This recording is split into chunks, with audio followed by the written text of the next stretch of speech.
Ladies and gentlemen, it's a big honour for me to be able to be part of the launch of this vision, not least because, as I was saying to my colleagues, I wasn't around in the present job when the last vision of the EIF was developed. But if I start there, you open the book and you turn back, and the book says, over the next 5 to 50 years, let's think of it like that, the EIF says, we're going back 5 years, that it'll be mass collaboration that drives where we are.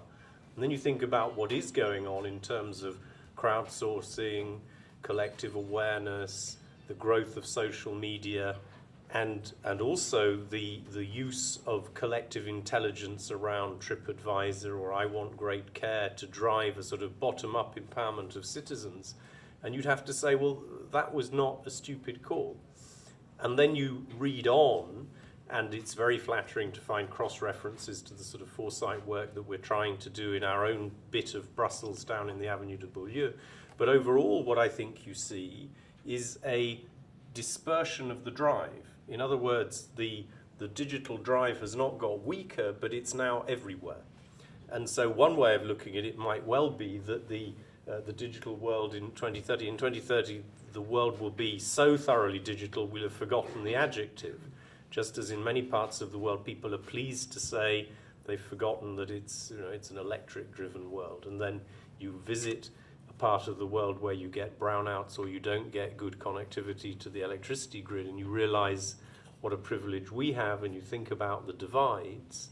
And as the President of the European Parliament just reminded us, we have to go forward thinking about the digital goods that we can create, but also the digital divides, the digital exclusions, the dark side, which is also in the EIF paper, that we must take account of, especially as public policy makers. How do we crowd in the good, bring it faster, and crowd out, as far as we can, the bad? So reading it, sitting where I do today, I have to say bravo. I think that it's another proof that by putting intelligent people together in an intelligent process, so it's not just saying to a few experts, write a book, but doing it in the right way, you can come out with a document which I think can be very influential at this time. And it comes out perfectly timed. Lots of people who are busy finalizing their ideas for stump speeches can go away and read it. Those who may or may not get jobs in the future configurations of European institutions can take this as a point of reference. And personally, I'll be sure to put it in the briefing for my next boss if I get to have one. So I'm really very admiring of the work that's been done. The second thing I'd like to say, and James is among those with us, is that the EIF has carried the torch of foresight during a period when the world of foresight at European level has been a bit gloomy. If you go back 20 years, Europe did foresight pretty well compared to many member states. Between 1994 and today, we didn't always constitute at European level the best-in-class foresight operators, but I think that the EIF therefore has carried this torch. The ESPAS endeavour, which is also referenced in the paper we're launching today, is a huge lantern built on a high hill. And I think we saw in the coming together of the different EU institutions to, in my view, pledge to continue coordinated foresight, a real achievement of the last 5 years. And my colleague Vladimir Suchik from the JRC end of the Commission will say what he thinks about it, but I think this is crucial.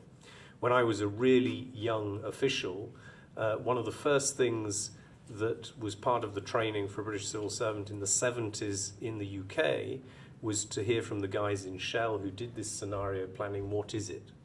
Now, you did statistics, economics, political science, how to answer an EP question, an MP's question, and you did foresight.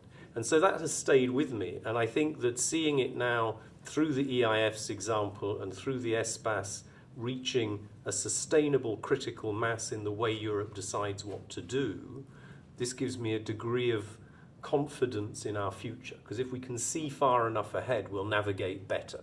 And fundamentally, that's the value that the EIF's investment offers to European policy making tonight. So bravo.